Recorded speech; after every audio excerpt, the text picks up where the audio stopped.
Bonjour! Ça fait un petit moment que je vous ai pas posté de vidéo, alors j'ai décidé de revenir avec un book haul qui sera sûrement très très long, j'ai pas encore fait le montage et je l'ai filmé il y a quelques temps déjà. Entre temps, il y a évidemment des livres qui sont rajoutés à ma palle, mais si vous voulez voir toutes les réceptions et les unboxings que je fais, vous pouvez me suivre sur Instagram. Je mettrai en story à la une tout ce que je reçois et tout ce que j'ouvre pour que vous le voyez et pas forcément attendre une vidéo tous les 2 mois pour ça. Je vais essayer de monter la vidéo dans la semaine et j'en profite pour vous dire déjà merci. Merci énormément, on a dépassé les 1000 abonnés sur la chaîne, donc c'est vraiment énorme pour moi. Je crois que je m'en rends pas compte, je suis heureux que les vidéos que je fais, oui c'est ça, les vidéos que je fais vous plaisent et moi ça me rend vraiment heureux de savoir que le contenu que je fais, le temps que j'y passe, ça plaît à beaucoup de monde apparemment, donc voilà, j'ai juste à vous dire merci énormément. Je vais certainement tourner pour l'occasion, pour les 1000 abonnés, une FAQ pour répondre un peu aux questions que vous me poseriez sur Instagram. Donc je vais organiser ça et je mettrai une story un moment. Donc si vous ne me suivez pas sur Instagram, n'hésitez pas à y aller. Et puis je sortirai la FAQ, je pense, dans les prochains mois. Et sinon, à part ça, je voulais vous parler d'un projet qu'on organise avec Camelot Magicadou. C'est un projet autour du prix Hugo, donc avec des lectures communes. Voilà, on va essayer de lire en fait un maximum de livres qui ont obtenu le prix Hugo. Je vous mets sa vidéo là, n'hésitez pas à aller la voir, je vous mettrai aussi le lien dans la description parce qu'elle explique très bien le challenge. Enfin, je dis ça, mais honnêtement, j'ai pas encore regardé la vidéo. Elle vient tout juste de sortir pour moi. Mais je suis sûr qu'elle explique hyper bien le challenge et même moi, je ne suis plus sûr de certains détails. Donc, c'est mieux que vous ayez voir sa vidéo. Et de toute façon, je crois qu'on fait un live pour réexpliquer tout ça fin mai. Donc je vous tiendrai au courant encore une fois sur Instagram certainement. Le projet slash challenge, même si on n'a pas trop utilisé ce nom-là pour pas se mettre de pression, évidemment le but c'est d'écumer un maximum de prix Hugo et de voir quels sont les liens entre les différents prix Hugo d'une même année, pourquoi est-ce qu'on attribue un prix Hugo à un tel livre et pas un autre. Bon bref, c'est pour aussi nous permettre de voir un peu comment est attribué ce prix au fil des années, parce que c'est un prix qui existe depuis les années 50 si je ne me trompe pas. Et en juin, donc, comme Camille l'annonce dans sa vidéo, on va faire une lecture commune d'un livre que je viens de recevoir en plus, donc c'est un petit book cool et en même temps une annonce de projet. C'est Un souvenir nommé Empire de Arkady Martin, donc il m'a été envoyé par les éditions Nouveau Millénaire, que je remercie énormément parce que c'est voilà, un livre que j'avais énormément envie de lire. C'est le livre qui a gagné le prix Hugo 2020. Donc voilà, on lance le challenge avec cette lecture commune que Camille avait déjà organisée. Donc évidemment, rejoignez le Discord de Camille qu'elle met en description de ces vidéos et que je vous mettrai aussi dans la description de celle-ci pour participer à ce projet. Le but vraiment, c'est pas de se prendre la tête, on va organiser ça au fur et à mesure de l'année même ou des mois à venir. Parce que le but, c'est, je vous dis, vraiment pas se mettre la pression, mais quand même lire un maximum de prix Hugo au rythme qu'on veut. J'ai très très hâte de lire ce roman, mais j'aimerais bien honnêtement finir le cycle d'Hyperion avant. Donc voilà, je voulais faire une courte intro et au final ça va être encore une intro qui dure des heures. Bon visionnage et à plus tard. Désolé d'avance si vous entendez du piano dans cette vidéo, mon voisin a décidé de répéter très fort ce matin. On se retrouve donc dans un book haul parce que ça faisait 2 mois que je vous en avais pas fait et honnêtement ça se ressent. Je vais pas tout vous montrer de ce que j'ai acheté parce qu'il y en a vraiment trop en fait. Et comme j'ai reçu pas mal de SP et que j'ai eu quelques cadeaux comme c'était mon anniversaire début mars, j'avais plutôt envie de vous montrer tout ça et je vous montre aussi les livres d'occasion que j'ai achetés parce que je n'ai acheté que de l'occasion pendant ces 3 mois donc. Bon, le no-buy du coup c'est clairement loupé pour cette année et du coup ma palle a énormément grossi aussi. À partir d'aujourd'hui, je vais avoir plus de temps pour lire et tant mieux parce que ça me manque beaucoup de rester plongé longtemps dans un livre. Les périodes d'examen sont finies en quelque sorte. Je vais diviser cette vidéo en 3 parties. Je vais d'abord vous montrer les SP que j'ai reçus. J'en ai reçu énormément. Et voilà, ça a bien rempli ma palle, ça aussi. Les cadeaux après, parce que j'ai été pas mal gâté pour mon anniversaire. Et ensuite, eh bien, les livres d'occasion. Donc, on enchaîne. Les éditions Albin Michel Imaginaire m'ont envoyé tous ces romans. Voilà. Je les remercie énormément et maintenant, il faut que je les lise en fait. Je vais essayer de poser ça quelque part. Bah tiens, là, c'est parfait. Comment organiser ça? D'abord, je vais vous montrer Gnomon. Donc, Gnomon, c'est une duologie. Je vais essayer de faire le lien entre les deux couvertures parce que c'est très très beau. Gnomon de Nick Harkaway, qui est de la SF qui a l'air pas mal complexe. On est apparemment dans du thriller SF, vu qu'on va suivre une enquête, mais dans un futur proche ou pas, je ne sais pas. En tout cas, on va beaucoup parler de la mémoire et de la...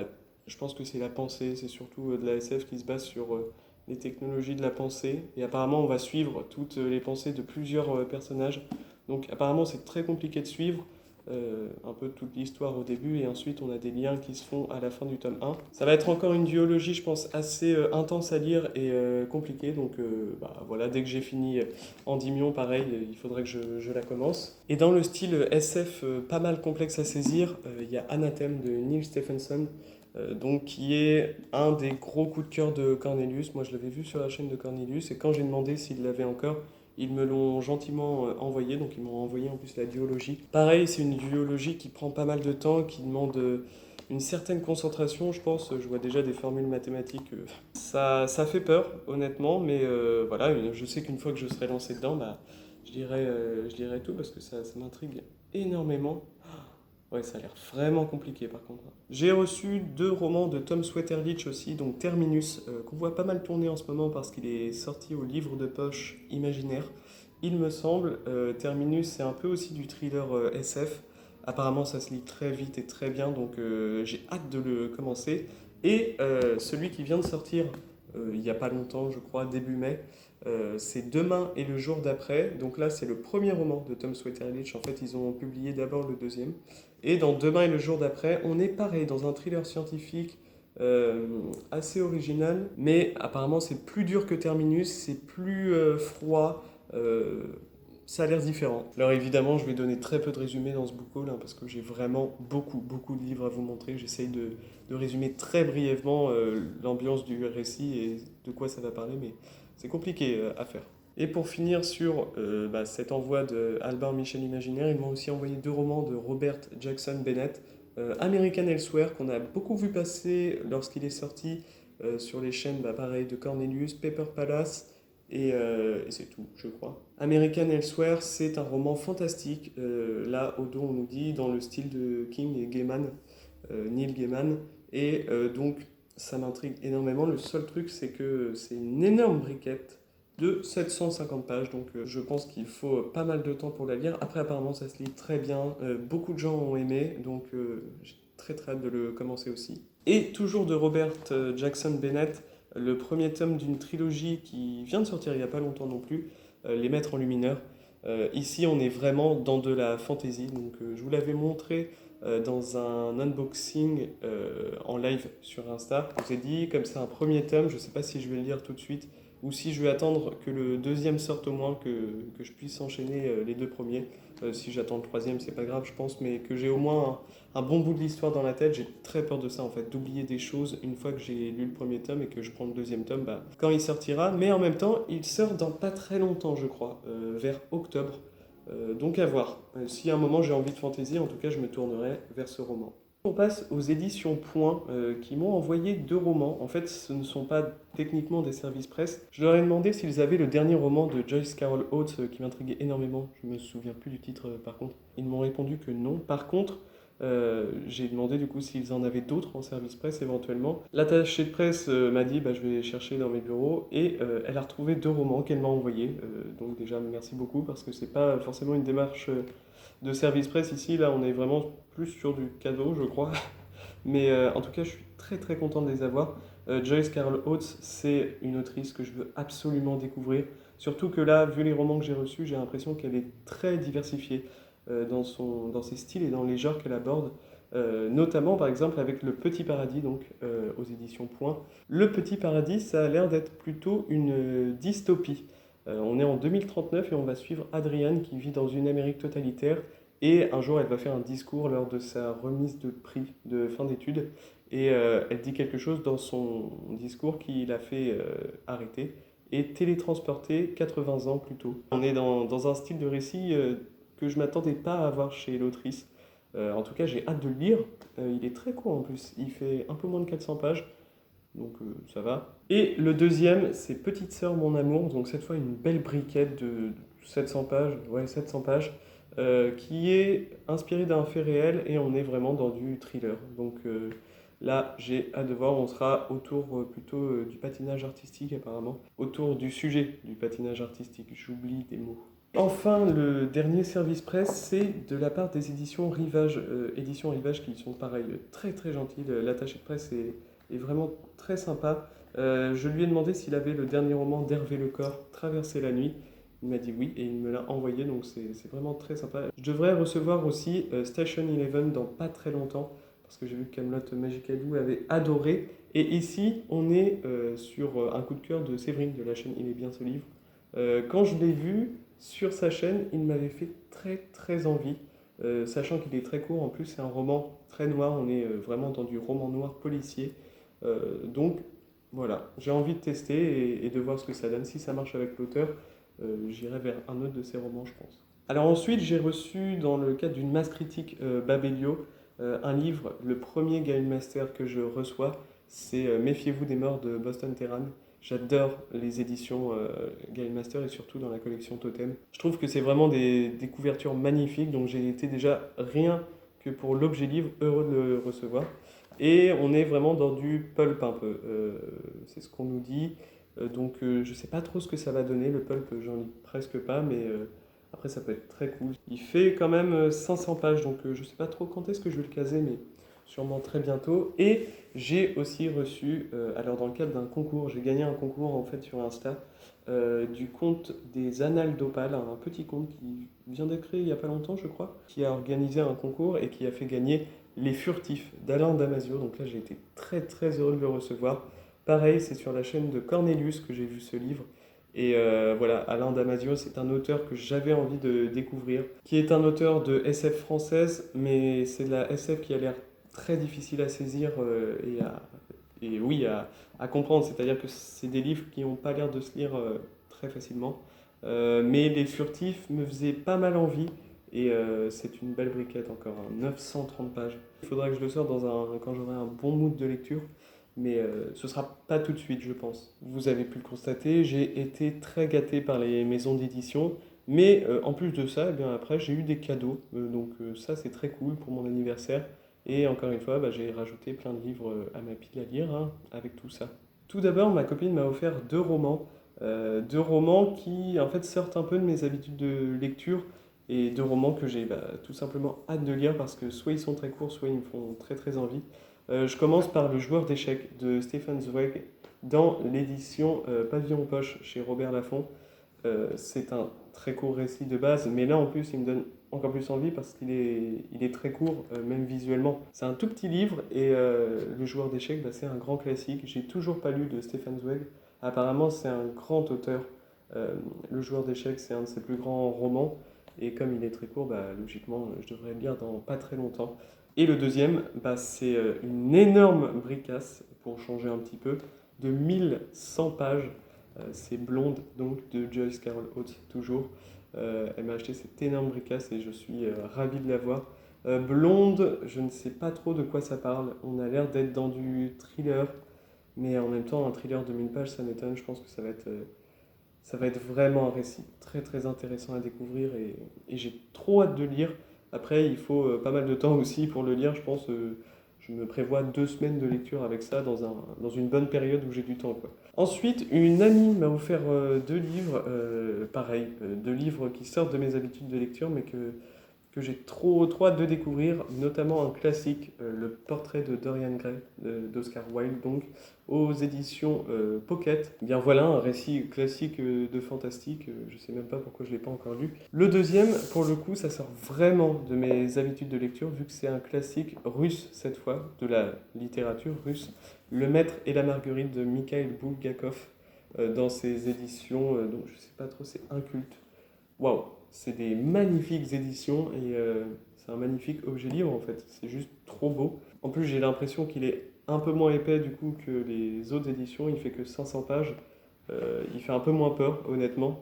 Le Maître et la Marguerite, apparemment, c'est le chef-d'œuvre de l'auteur. Quelque chose de très fantastique, imaginaire, mais apparemment c'est très bien, en tout cas mon ami m'a dit que c'était excellent. Et ensuite, c'est deux copains booktubeurs qui m'ont fait un cadeau récemment en plus. Tout d'abord, c'est Virginie, donc du compte Totally Brune, je crois sur YouTube. Je vous mettrai pareil la chaîne en description. Virginie qui m'a offert Malronce de Maxime Chatham, le deuxième tome de la saga Outremonde.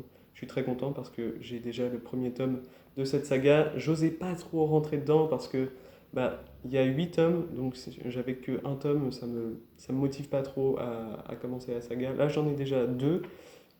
Je sais pas, j'ai bien envie de la commencer dans peu de temps, comme toutes les sagas que j'ai dans ma palle, mais je sais pas, là, ça a l'air de plus me hyper qu'avant, donc voilà, je commencerai l'Alliance des Trois, je pense, dans peu de temps. Et ensuite, c'est Dorian qui m'a envoyé un livre.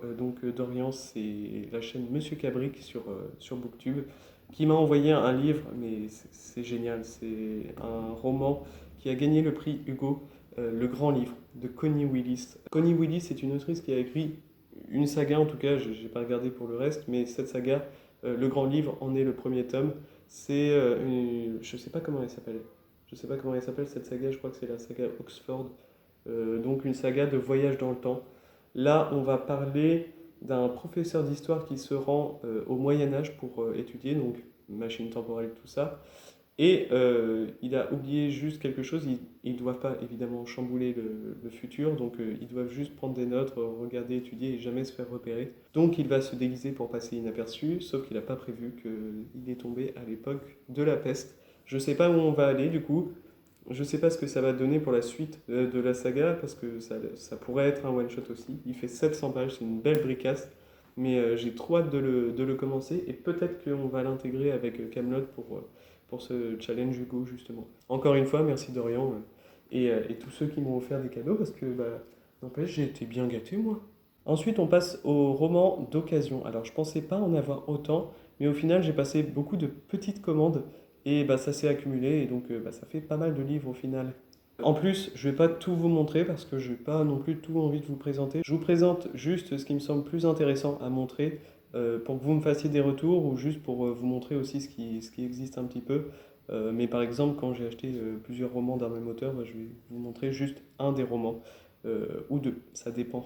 C'est pour ça, n'hésitez pas à commenter pour me dire si certains livres vous ont plu ou vous donnent envie pour qu'on organise des LC ou pour que vous me fassiez des retours. Bref, tous vos avis m'intéressent et donc n'hésitez vraiment pas à me dire ça en commentaire. On commence avec un grand classique de la science-fiction que j'ai eu dans des magnifiques éditions. C'est la saga Terre-Mère d'Ursula K. Le Guin. Là, je les ai eues vraiment dans des éditions très très belles. C'est surtout qu'elles sont pratiquement neuves en fait.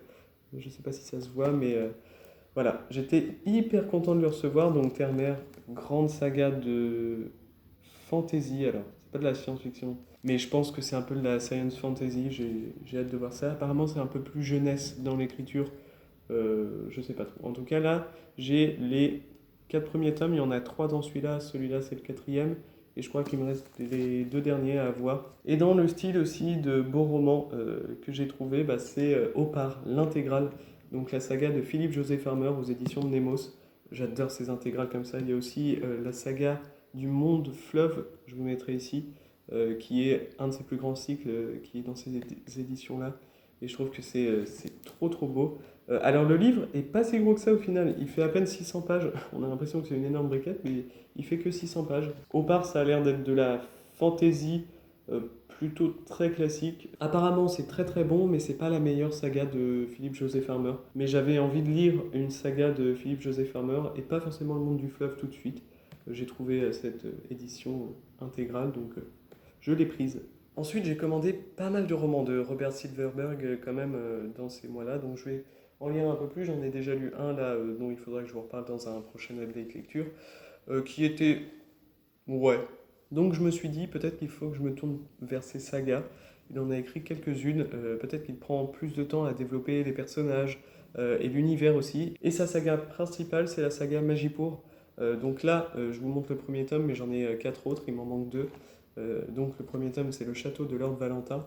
La saga Magipour, apparemment, c'est vraiment de la science fantasy. En tout cas, dans le premier tome, on va suivre Corentin, qui est le coronal désigné. Donc c'est un peu le roi de Magipour. Il doit donc exercer le pouvoir suprême à la mort du président pontife, mais victime d'un complot, il se retrouve amnésique, errant sur les routes. Devenu jongleur en compagnie d'une troupe de saltimbanques, il va emprunter la longue route qui le ramènera à son château. Ça a l'air d'être un récit peut-être initiatique aussi, je sais pas du tout. Il fait quand même 650 pages. Pareil, c'est une saga que je commencerai un peu plus tard, peut-être l'année prochaine. Ensuite, j'ai pris L'Étoile des Gitans aussi de Robert Silverberg. Je l'ai trouvé à 2 euros chez Boulinier et j'adore ces éditions-là, Ailleurs et Demain. Donc, j'ai toujours chez Robert Laffont, comme mon édition d'Endymion que j'ai. Je les trouve superbe. Et je voulais juste vous le montrer comme ça. Il fait 300 pages, L'Étoile des Gitans. Ça parle donc des Gitans qui vivaient avant sur une étoile dans l'espace et leur peuple est venu sur la Terre. Et en gros, Robert Silverberg réécrit un peu l'histoire de ce peuple. Je suis très très intrigué par ce livre. Celui-là, je voulais juste vous le montrer comme ça. J'ai trouvé La ruche d'Elstrom, La ruche d'Elstrom de Frank Herbert. Donc voilà, je voulais juste vous le montrer parce que je me demande si certains d'entre vous l'ont lu et ce qu'ils en ont pensé. Ça n'a pas l'air d'être dans le style de Dune. Apparemment, c'est le roman le plus inquiétant de l'auteur. Si on est dans un trip un peu plus glauque, peut-être que ça peut bien me plaire. En tout cas, voilà, je vous le montre. Dites-moi si vous l'avez lu et si vous l'avez bien aimé. Ensuite, j'ai trouvé La musique du sang de Greg Beer. Je sous-cotais un peu ce livre. Je me disais que ça allait pas être super. Et ensuite, j'ai lu le résumé. On parle d'ordinateurs biologiques vivants de la taille d'une cellule implantée. Voilà, et puis il va y avoir une maladie. C'est un peu un post-it. Et on dit que c'est dans le style de Stephen King. Ça m'a intrigué et voilà, j'ai envie de découvrir l'auteur avec ce roman. Je vous ai déjà parlé de cet auteur dans cette vidéo, mais j'ai aussi acheté d'occasion 2 romans de Neil Stephenson, 2 romans qui ont l'air les plus connus de l'auteur. Un roman qui a gagné le prix Hugo et Le Samouraï virtuel, je crois pas, je sais plus. Mais en tout cas, c'est ces 2 romans les plus connus et les plus estimés. 2 belles bricasses quand même, mais voilà, j'ai hâte de les commencer et de voir un petit peu le style de Neil Stephenson. Je suis attiré par tout ce que l'auteur a écrit. Quand je vois les résumés, je me dis que c'est un auteur que je suivrai sans doute à l'avenir. J'ai trouvé ce roman, je ne connaissais pas du tout l'auteur, mais en fait c'est une intégrale de 3 romans, donc du coup je l'ai prise. La planète des ouragans de Serge Brussolo. Donc dans celui-ci, il y a Rempart des naufrageurs, La petite fille et le Doberman, et Naufrage sur une chaise électrique. Apparemment c'est une intégrale, et c'est un planète opéra. L'ambiance du récit, quand j'avais lu le résumé, m'avait beaucoup intrigué et en plus voilà, j'ai envie de découvrir l'auteur. Je pense que commencer par celui-ci, ça peut être pas mal. Donc si vous en avez lu de cet auteur ou si vous avez lu celui-ci, dites-moi dans les commentaires parce que j'ai hâte de commencer, voir si le style aussi me plaît. Un roman dont on parle beaucoup, qui est beaucoup estimé et beaucoup aimé, qui a gagné aussi un prix Hugo, c'est American Gods de Neil Gaiman. Alors j'ai pas vu la série, malheureusement j'ai l'édition un peu moche je trouve avec ce bandeau là qu'on ne peut pas enlever et cette couverture que je trouve vraiment pas très belle.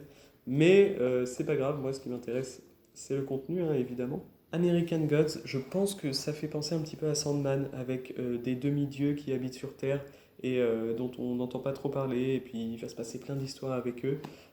Sandman j'avais adoré et si je retrouve l'ambiance de Sandman dans ce roman, je sens que ça va être une claque. Alors American Gods n'est pas un one-shot.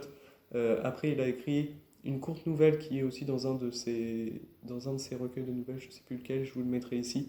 Et ensuite, il y a Anansi Boys et le dernier qui est sorti, le Dogue Noir. Donc en fait, c'est une saga, American Gods. Et j'ai très très très hâte de le commencer celui-ci. Pour faire suite à mon précédent update lecture, suite à ma petite déception que j'ai eue avec Nancy Kress et... Ah bah voilà, je me souviens plus du titre. J'avais pas trop aimé cette novella. Donc je me suis pris 2 romans qui ont l'air un peu d'être les classiques de l'auteur. La flûte ensorceleuse et Le prince de l'aube. On est dans de la SF fantasy. C'est des courts romans de 300 pages. J'ai lu les résumés, ça a l'air d'être plutôt classique dans la tradition de la fantasy avec une petite pointe de SF. Il me semble que c'est plutôt féministe ces romans. J'avais surtout envie de me faire un avis plus détaillé sur toute l'œuvre de cet auteur. Moi qui ai l'habitude d'acheter souvent un tome de saga et qui me retrouve un peu bête parce que c'est souvent un tome 3 ou 2, cette fois j'ai trouvé une saga entière de SF. Il s'agit de la saga Éon de Greg Beer. Donc le premier tome Éon, le deuxième tome Éternité et le troisième tome, Héritage. Voilà, c'est une bonne grosse saga. Le premier tome fait 660 pages. Pareil, il faut que je m'y mette quand j'aurai le temps. Mais comme j'ai les trois tomes, je me dis que je peux m'y mettre et la lire en un mois, si ça me plaît évidemment. En tout cas, le résumé me donne très envie. On va parler d'un caillou qui semble être un astéroïde entré par accident au début du 21e siècle dans notre système solaire. Mais lorsqu'il vient se placer en orbite autour de la Terre, les Russes et les Américains doivent se rendre à l'évidence. Il s'agit d'un vaisseau spatial interstellaire de 300 km de long. Les 7 chambres immenses qu'il recèle abritent des villes entières, désertes, mais pleines de merveilles technologiques et de bibliothèques contenant des livres d'histoire rédigés dans toutes les langues de la Terre qui décrivent un avenir terrifiant. Où sont passés les habitants du caillou? Où conduit la dernière chambre qui semble avoir une profondeur infinie? Ça donne trop envie. C'est une grande saga de SF. Et Greg Bear, pareil, il faut que je le découvre, soit par cette saga, soit par l'autre livre que je vous ai montré plus tôt. Et enfin, je voulais vous les montrer ceux-là. On finit avec 2 livres, 2 romans qui sont magnifiques. En plus, ils sont dans des très bons états. C'est encore de la SF et 2 grands classiques de la SF en plus. J'ai trouvé Tous à Zanzibar de John Brunner et En terre étrangère de Robert Heinlein. Donc c'est 2 classiques de la SF dans ces éditions qui sont juste magnifiques. Donc c'est dans la collection des chefs-d'œuvre de la science-fiction. Ici on a le titre et puis l'auteur. Et en fait voilà, c'est magnifiquement relié. J'adore les livres en hardback, donc c'est génial. En plus il y a des illustrations. Mais c'est trop trop bien. Il y a même la petite ficelle qui fait office de marque-page. Pour les résumer, du coup il n'y en a pas. C'est un peu pratique, comme ça on se lance un peu dans le roman sans trop en savoir. Je trouve ces livres trop beaux et je vous les remets une dernière fois parce que ça vaut le coup d'œil, comme on dit. Donc, dernière partie, c'est les livres d'occasion que j'ai trouvés qui ne sont pas de la SF. Je crois qu'il y en a peu, en fait. J'ai acheté énormément de SF ces 3 derniers mois et j'ai laissé un peu de côté le reste. Alors, ce roman, je l'ai trouvé pareil à Bouligné, donc la librairie d'occasion à Paris. Honnêtement, je ne l'aurais pas pris si je ne l'avais pas devant les yeux et s'il n'avait pas été aussi peu cher. Je crois qu'il était pareil à 1 ou 2 euros. Et c'est le Chardonneret de Donatart. Donc c'est pas du tout un livre qui est dans mes habitudes de lecture. Il fait quand même 1070 pages. C'est un livre qui me fait un peu peur, mais apparemment on est dans du suspense aussi. C'est un roman à suspense qui va se baser autour d'un minuscule tableau. Pareil, si vous l'avez lu, n'hésitez pas à me dire ce que vous en avez pensé. Apparemment il y a quand même des longueurs. Ça c'est pas grave, mais j'espère que je vais surtout accrocher au style de Donatart. J'ai racheté pas mal de livres de mon auteur chouchou, mais je vous en montre surtout un qui m'intrigue pas mal, c'est Les Forbans de Cuba de Dan Simmons. Donc. Les Forbans de Cuba, c'est un roman d'action, suspense, historique, uchronique plutôt. Le FBI va surveiller les activités d'Ernest Hemingway, donc l'auteur, dans les années 1940. L'écrivain veut en fait créer un réseau de contre-espionnage. Donc voilà, ça m'intrigue beaucoup, mais par contre ça me fait un peu peur parce que j'ai pas lu de roman d'Ernest Hemingway. J'attendrai peut-être de lire Le vieil homme et la mer au moins, et voilà, voir les références, parce que j'ai très peur en fait de ne pas voir les références de ce roman. C'est surtout ça. Mais voilà, dites-moi si vous l'avez lu celui-ci, et quels sont vos avis. Bon, celui-là, pareil, je vous le montre parce que c'est un livre qui est beaucoup apprécié et dont on entend pas mal parler. Les Piliers de la Terre de Ken Follett, qui est un roman historique. J'ai le 3e tome de cette saga dans ma pile à lire, Une colonne de feu, mais apparemment les tomes sont assez indépendants. Donc dès que j'aurai envie d'une lecture historique, je lirai cette pavasse de 1030 pages parce que apparemment ça se lit très bien. Donc voilà quoi. Et j'ai acheté aussi un roman d'Hervé Lecor, L'homme aux lèvres de saphir. Donc pareil, d'occasion, il était à bas prix, donc j'ai voulu tenter. C'est le 5e roman de l'auteur. Ça a l'air d'être du roman noir. Donc là, ça m'intrigue énormément. Si j'aime beaucoup Traverser la nuit, je pense que j'enchaînerai dans pas longtemps L'homme aux lèvres de saphir. J'ai regardé un peu tout ce qu'il avait fait, Hervé Lecor. Tous les résumés m'intriguaient beaucoup. J'espère que c'est un auteur que je vais beaucoup aimer parce que je sens que je peux réussir à lire pas mal de ses romans. Bon, on a presque fini. Je voulais aussi vous montrer tous les romans de Ray Bradbury que j'ai achetés. Ray Bradbury, je crois que je commence à avoir pas mal de ses romans. En fait, j'ai eu envie de retrouver l'auteur et j'ai repris une petite réserve de ses livres pour en avoir toujours sous la main. J'ai pris 3 recueils de nouvelles et un roman. Les recueils de nouvelles que j'ai pris ont l'air d'être plutôt dans des styles différents. Bien après minuit et Un dimanche tant bien que mal sont en fait un seul recueil de nouvelles en VO, mais je ne sais pas pourquoi en français ça a été édité en 2 parties. Donc il y a 14 nouvelles dans celui-ci et 10 dans celui-là. Ça a l'air d'être vraiment du pur Bradbury, quoi. De la science-fiction, des satires, de la tendresse, de la nostalgie. Et voilà, donc j'ai pris ce recueil de nouvelles et Train de nuit pour Babylone aux éditions Folio. J'aime beaucoup ces éditions pour les recueils de Bradbury. Il y a aussi Mais à part ça, tout va très bien dans cette édition que j'aime beaucoup. Donc là, pareil, encore un recueil de 21 nouvelles, c'est ça. Et ça a l'air un peu plus léger, un peu plus espiègle dans le ton quand on lit les résumés des différentes nouvelles qui s'y trouvent. Voilà pour ce qui est des recueils de nouvelles. Et en roman, j'ai trouvé La Foire des Ténèbres. Donc un roman plutôt d'horreur, je crois. Je sais pas en fait, mais ça parle de deux petits garçons, d'une fête foraine où il se passe des choses étranges. J'ai vraiment très très hâte de lire celui-ci. C'est rare que Ray Bradbury ait écrit des romans fantastiques, à part L'Arbre d'Halloween et celui-ci. Il a fait aussi des récits plutôt policiers, comme je vous ai montré dans mes précédents book hauls. Donc voilà, là j'ai vraiment un grand classique de l'auteur. J'ai hâte de le découvrir, comme tous ses autres romans, mais ça, vous le savez déjà. J'ai pris un roman dans un Love in Ted d'un auteur que je ne connais pas du tout. Je ne sais pas du tout ce qu'il fait en termes de genre, de style, mais juste, je me suis dit qu'il fallait que je lise un peu plus de romans divers et variés, d'auteurs d'autres horizons. Donc là, j'ai pris Disgrâce de J.M. Coetzee. C'est un roman qui se place en Afrique du Sud, c'est ça. L'Afrique du Sud, je connais très mal. C'est un roman qui se déroule là-bas, donc j'ai hâte de voir en fait ce que ça donne. Apparemment, c'est un prodigieux roman qui a sa place parmi les chefs-d'œuvre de la littérature universelle. Rien que ça. Dites-moi si vous avez lu des livres de cet auteur, qu'est-ce que ça donne et de quoi ça parle. J'ai pris encore un roman recommandé par Stephen King. Alors pas exactement, c'est un autre roman de l'auteur qui l'a recommandé, mais moi j'ai pris celui-ci, c'est À la brocante du cœur de Robert Cromier. Cromier ou Cormier? Non, Cormier, à chaque fois je me trompe. On va suivre Trent qui va devoir résoudre une affaire sur le meurtre d'une petite fille et il porte ses soupçons sur un petit garçon de 12 ans, Jason, qui a passé l'après-midi à faire un puzzle avec Alice. Donc, bon, je sais pas trop ce que ça peut donner. C'est très très court, hein. C'est un récit de 171 pages. En plus, c'est écrit très très gros, bien espacé. Peut-être qu'il va y passer dans pas très longtemps, lui. Cette fois, c'est bien un roman recommandé par King, Graines d'épouvante de Jack Finney. En fait, le titre aujourd'hui, c'est L'invasion des profanateurs. Graines d'épouvante, ça va parler d'une invasion extraterrestre apparemment dans une ville. Mais ça a l'air plutôt aussi basé sur la folie. Je sais pas trop ce que ça peut donner. On est dans du récit plutôt ouais, d'alien, peut-être d'horreur aussi. Il fait 230 pages, encore une fois, ce sera un roman très vite lu. Jacques Finet a aussi écrit Le voyage de Simone Morley, donc un récit sur le voyage dans le temps qui m'intrigue beaucoup, beaucoup. Donc je pense que ce sera ma prochaine lecture après Graines d'épouvante de cet auteur. Et enfin, The Last One, c'est Rebecca de Daphné du Maurier dans cette édition, donc la nouvelle traduction. Je suis hyper content d'avoir un autre Daphné du Maurier dans ma palle. En fait, j'ai déjà La Maison sur le rivage, mais comme j'ai lu son premier roman et que La Maison sur le rivage est un de ses derniers, j'avais pas forcément envie de lire celui-ci. Pour constater un petit peu la progression de son écriture, j'avais envie de faire ça. Et Rebecca, bah, c'est un de ses romans qu'elle a écrit dans le milieu de sa période d'écriture. Je ne sais pas si c'est très clair. Et Rebecca, c'est surtout un livre que tout le monde adore. J'ai vu aucun avis négatif sur ce récit.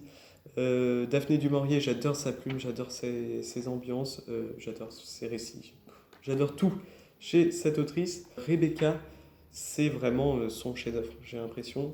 Donc j'ai très très très très hâte de le lire, celui-ci aussi. J'ai enfin fini! Ce book haul est enfin terminé.